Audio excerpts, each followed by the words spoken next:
Ram Ram ji, welcome to my new video. तो जैसा कि आप देख सकते हो, मैंने यहाँ पे कपड़े को अच्छे से बिछा रखा है और उस पे मैंने कुछ मार्किंग कर रखी है। तो आप बिल्कुल सही समझ रहे हो, आज भी मैं आपके लिए एक स्टिचिंग का वीडियो लेके आई हूँ। और यहाँ पे मैंने ये लगभग 4 मीटर कपड़ा है, उसको मार्क कर रखा है स्कर्ट के लिए। तो अपने हिप्स के अकॉर्डिंग आपको कलियाँ कट करनी है। और यहाँ पे मैंने 4.5 इंच की चौड़ाई ली थी ऊपर से कलियों की, और ऐसी मैंने 12 कली कट की है। ये कपड़ा 4 फोल्ड है, यानी कि ये 2 पीस है 2.25 मीटर के। क्योंकि जैसे कपड़ा आता है ना सूट के साथ में सलवार वाला, तो ये वो वाला फैब्रिक है और उससे मैंने ये कलियाँ कट की हैं। तो मैंने पहले मार्क कर लिया था और फिर उसके बाद मैंने आपको दिखाया इसको, और मैंने फिर इसको कट किया है। तो इस तरह से आप अपने हिप्स के अकॉर्डिंग इसको कट कर सकते हैं।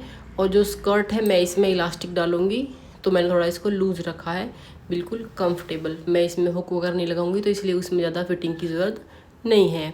तो आप इसको बाद में चाहे तो स्कर्ट को ब्लाउज़ के साथ में या कुर्ती के साथ में भी पहन सकते हो। यहाँ पे मैंने साथ में सूट सिला है। तो यहाँ पे मैंने कलियाँ कट कर ली है और फिर एक के साथ बाद एक मैं इनको जोड़ लूँगी। आप अपने हिप्स के अकॉर्डिंग कलियों की जो चौड़ाई है ऊपर से वो रख सकते हैं। जिस तरह से कलियों का नंबर बढ़ता रहेगा, इनकी संख्या बढ़ती रहेगी, वैसे ही उनके इंचज़ में कमी आ जाएगी। यानी कि यहाँ पे 12 कली हैं और 4.5 इंच की चौड़ी मैंने कलियाँ काटी हैं ऊपर से। तो उससे मतलब फिर जो हम सिलाई करेंगे तो उसमें कपड़ा दबेगा, तो उससे क्या होगा, हमारे हिप्स के अकॉर्डिंग उसमें जो फिनिशिंग है वो आ जाएगी। और थोड़ा एक्स्ट्रा लूजिंग के लिए, तो इससे हमारी जो स्कर्ट है वो बिल्कुल कंफर्टेबल बन के रेडी होगी। हाँ, अगर आप चाहो तो आप और भी एक्स्ट्रा फैब्रिक लेके उसमें और कलियाँ और ज़्यादा ऊपर से पतली कर सकते हो अपने अकॉर्डिंग। तो जैसा कपड़ा होता है हमें उसके हिसाब से ही उसको कट करना चाहिए। तो यहाँ पे ये 12 कलियाँ हैं, इसमें एक में बीच में जोड़ाया था और सारी मतलब एक जैसी हैं। तो इस तरह से मैंने इनको अटैच कर लिया है। सॉरी, 2 कलियाँ हैं ये इस तरह से, जिनको बीच में से सिलाई लगानी थी। तो एक के बाद एक करके मैं सारी कलियों को जोड़ लूँगी और उसके बाद में फिर हम इसका आगे का वर्क करेंगे। तो यहाँ पे मैंने जो ये मेरी स्कर्ट है, इसके लिए जो अस्तर मैंने लगाया था वो मैंने प्योर कॉटन वाला लगाया था, जो अस्तर वाला ही आता है वो वाला। तो उसको भी मैंने यहाँ पे 3 मीटर लिया था। 4 मीटर 4.25 मीटर का ये था, 4.5 के लगभग होगा, और 3 मीटर का मैंने इसमें अस्तर लगाया था।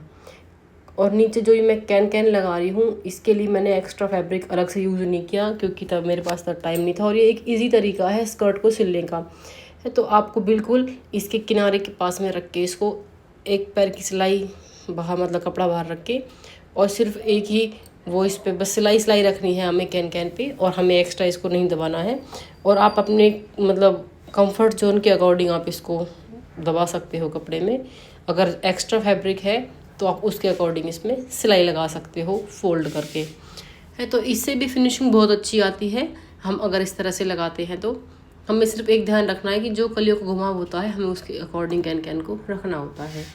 तो यहाँ पे जो ये स्कर्ट है प्रॉपर सिल गई है, और अब मैं इसमें नेफा लगाऊंगी। तो मैंने जो अस्तर था उसको भी, और जो इसका मेन फैब्रिक है उसको भी अटैच कर लिया था साथ में। और उसके बाद में मैं इसमें जो ऊपर इलास्टिक डालने का वो नेफा है वो बनाऊंगी। तो यहाँ पे मैंने जो नेफा बनाया है उसको आधा तो मैंने बनाया है इस फैब्रिक से।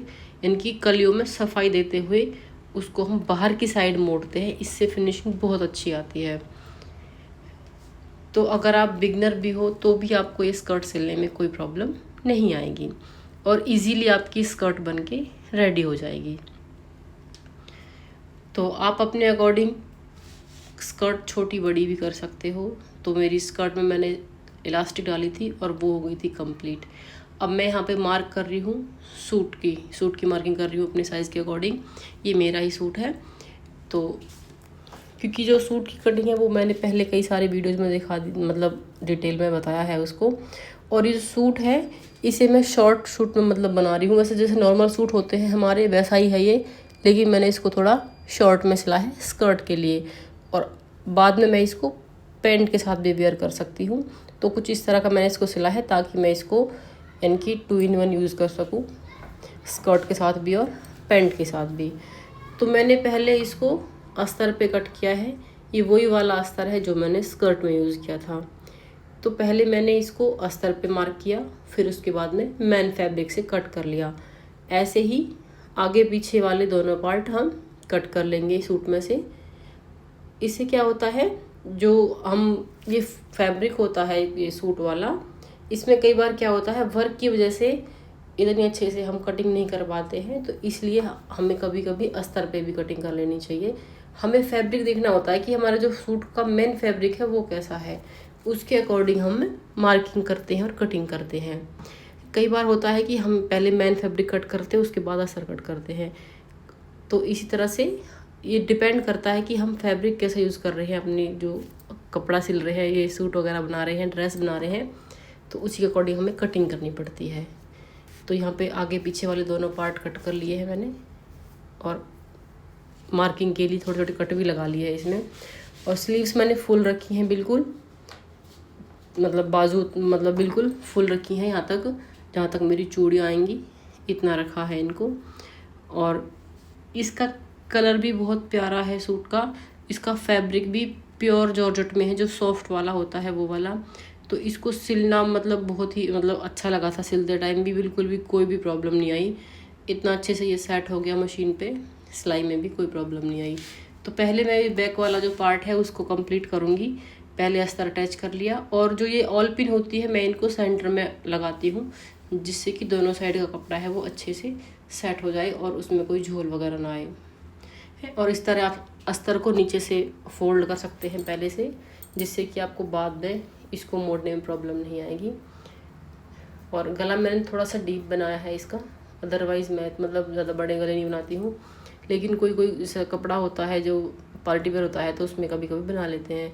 तो इसको मैंने खुद ही कट किया था, मैंने कोई कटा हुआ गला वगैरह यूज़ नहीं किया। इससे आते नहीं नए डिज़ाइन बने हुए, वो वाला नहीं है। और इस तरह से बैक वाला भी हमारा गला बन के रेडी हो जाएगा। अब कटिंग करेंगे इसको, और फिर इसमें हम छोटे छोटे कट लगा देंगे इसकी फिनिशिंग के लिए। लेकिन हमें इसको फोल्ड करके मोड़ना नहीं है, बस सिर्फ हमें इसमें कट लगाने हैं, और सिलाई हम इसमें बाद में लगाएंगे। और इसके बाद में मैं फिर करूँगी अगले वाले जो हमारा सूट का साइड है उसको कंप्लीट। तो मैं आपको दिखाती हूँ कि गला किस तरह का बन के रेडी हुआ है, आपको कैसा लगा ज़रूर बताना। तो इस तरह से इसका गला बन के रेडी हो गया है, मटके वाली शेप बोलते हैं जिसको। और उसके बाद जो इसका फ्रंट पार्ट है सूट का, मैं उसको पहले अस्तर अटैच करना है, और सेम मैंने सेंटर में ऑल पिन लगाई हैं इसमें भी।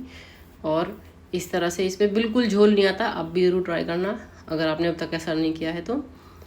क्योंकि कई बार क्या होता है हम साइडों में ऑल पिन लगा लेते हैं, लेकिन कपड़ा वर्क की वजह से इधर उधर से खिंच के उसमें फिर झोल आ जाता है। तो इसलिए मैंने ये वाली ट्रिक निकाली है कि हमें जो ऑल पिन है वो सेंटर में लगाते हैं, तो इससे बिल्कुल भी कपड़े में झोल नहीं आता है। इसी तरह की यूज़फुल वीडियोज़ के लिए आप अगर चैनल पर नए हो तो सब्सक्राइब करना, वीडियो को लाइक करना, शेयर करना, और कमेंट करके ज़रूर बताना आपको वीडियो कैसी लगी। और अगर आप मुझे कोई टिप्स देना चाहते हैं तो आप मुझे कमेंट करके बता सकते हैं। और आप ये भी बता सकते हैं कि मैं जो नेक्स्ट वीडियो बनाऊंगी वो किस तरह का मुझे बनाना चाहिए, कमेंट करके ज़रूर बताना, एडवाइस देना कि किस तरह का कंटेंट आप देखना पसंद करोगे। तो मैंने इस सूट से, ये कलर सूट का बहुत लाइट है, क्रीम कलर है, तो मैंने इसको मार्क करने के लिए कोई भी दूसरा कलर यूज़ नहीं किया। मैंने जो वाइट चॉक होते हैं वो यूज़ किए थे, तो उन्हीं से मैंने इसको मार्क किया है। और मतलब मार्क कैमरे में नहीं दिख रहा है, लेकिन अच्छे से वो मार्किंग दिख रही है मेरे को। तो इसलिए, क्योंकि इसका कलर बहुत लाइट है, अगर मैं कोई भी कलर यूज़ करती तो वो उसमें ज़रूर दिखता। फिटिंग लग गई, और अब नंबर आता है बाजू जोड़ने का। तो मैं हमेशा जो बाजू होती हैं उनको मैं हमेशा ही फिटिंग करने के बाद ही उनको अटैच करती हूँ, पहले नहीं करती हूँ। उसमें क्या होता है, जो हमारी फिटिंग होती है वो अच्छे से नहीं आती, सूट की अच्छे से फिनिशिंग नहीं आती है उसकी, कपड़े की जो भी सूट वगैरह होता है। तो इसलिए हमें पहले उसमें उसको फिटिंग करनी चाहिए, और उसके बाद में हमें स्लीव्स लगाने चाहिए। तो इस तरह से बातों बातों में मेरा सूट हो गया है बिल्कुल कंप्लीट। और ये सूट इतना मतलब इतना इजीली सिला था, इतना मतलब सिलने में भी इतना अच्छा लग रहा था। इसमें कोई भी प्रॉब्लम नहीं आई ना, स्लीव्स वगैरह में ऐसा होता है ना कई बार कि हम जोड़ते हैं तो उनमें कम कपड़ा होता है, ज़्यादा होता है। ये वाला तो बिल्कुल एकदम से सेट हो गया सूट बिल्कुल ही। अभी मैं आपको इसको पहन के दिखाने वाली हूँ, तो बताना कमेंट करके ये आपको कैसा लग रहा है। मैंने इसको मतलब दो तरह से मैं इसको यूज़ कर सकती हूँ, पैंट पे भी और स्कर्ट पे भी। तो इस तरह से मैंने इसको सिलाया है, ये नहीं कि मैं बस इसको स्कर्ट पे पहनूँगी, आप चाहे तो इसको पैंट पे भी पहन सकते हो। तो कमेंट करके ज़रूर बताना आपको वीडियो कैसी लगी, मेरा सूट कैसा लगा। धन्यवाद।